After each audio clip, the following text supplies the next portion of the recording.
We should very clearly make a distinguishment between nescience and ignorance so that people fully understand the difference between these two concepts. How many people even have heard the term nescience? Very few. This is a word that has practically been sanitized from colloquial English, practically been sanitized from the English language. And there's a reason for that too.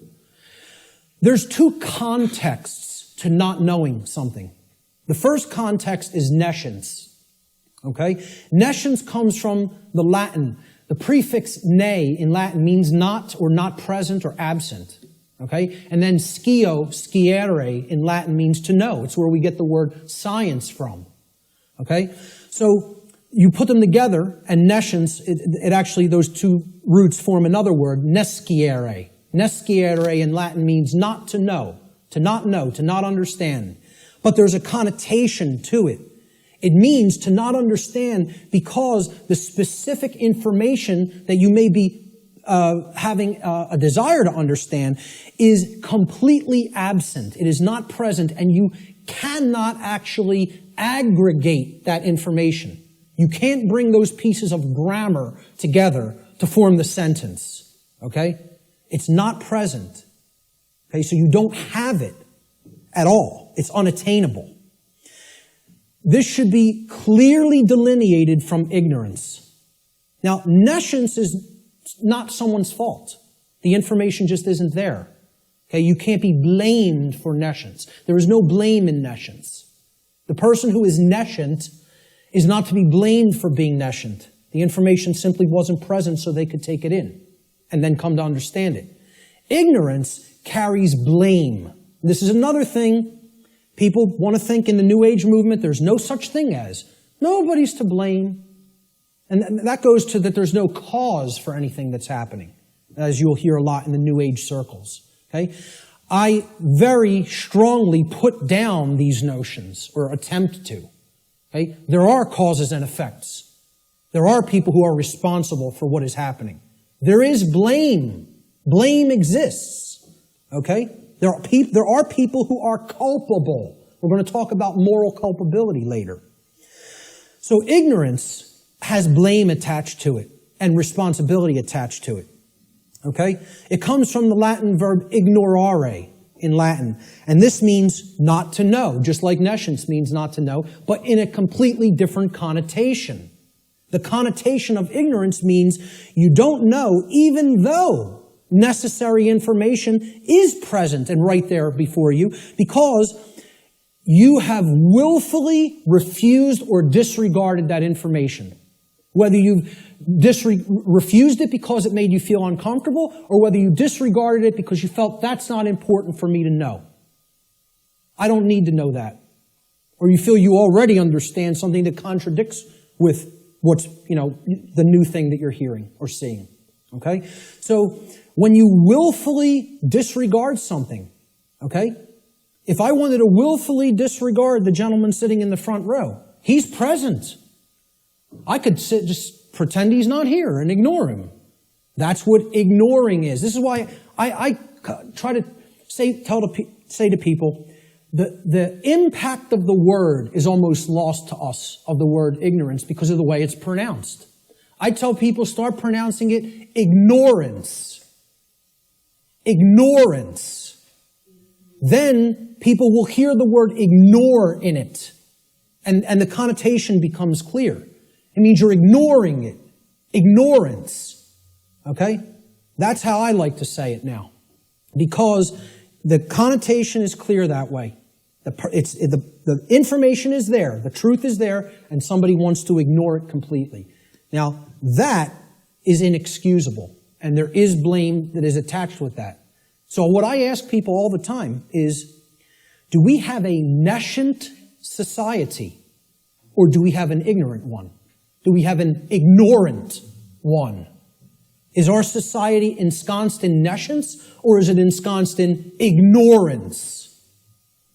I would argue absolutely that we are ensconced in ignorance in society, not nescience. I think we are drowning in information. I think we are drowning in the truth that is all around us, but people are ignoring it, largely. Not everyone. There's many people who are very hungry for it and taking it in as fast as they can, you know? But I think the majority of human beings are in the state of ignorance, even though the truth is present all around us. And that constitutes what Art talked about earlier, this consensus trance, which people in the so-called truth community or truth movement have likened to sleep. They say that they are asleep. I liken it to hypnosis. If you look at the origins of the word hypnosis, right, it means suppressed knowledge. It comes from Greek. Hypo means under, as in hypodermic, under the skin. And gnosis means knowledge, the suppression of knowledge. Hypo means suppression also, under and suppression. So hypnosis is the suppression of knowledge. And that's the state that these people are in. And it's done by themselves. It's not, see, we have to stop looking at this as a victim relationship. This is a willful choice. In a time of overwhelming information available at people's fingertips, the truth being ignored is not an option. It's a willful decision that people are making.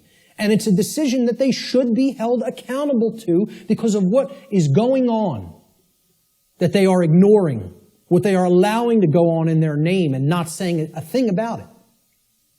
Content to let evil run amok. All right? And then people will wonder, why are we losing freedom? Why is freedom on the wane? Why is totalitarianism and tyranny rising up? Why do we see so much control and obsession with control in our society? You know, they'll see that. Many of them will see the rising police state.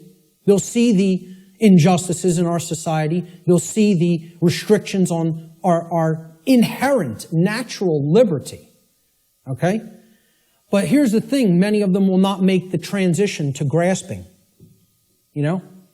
They'll say, yeah, this is what's happening to the earth. It's being turned into a huge prison everywhere. And at the most rapid pace right here in America. Okay? And they'll see this lock going onto the cage. But the question that they never get to, they don't even get to the question, let alone the answer, is why. They'll talk about the symptoms. They'll describe the prison. They'll describe every corner of the cage accurately in many cases. They can tell you exactly how it's working. They can tell you all the different aspects of the control system. But they can't tell you why it's actually going into place. Why is that happening? Well, that's what this presentation answers. Why are we losing freedom? And it gets to the actual heart of that answer. So what this presentation constitutes is a master key that unlocks all the locks to all the doors on all the cages in the prison, if it is accepted.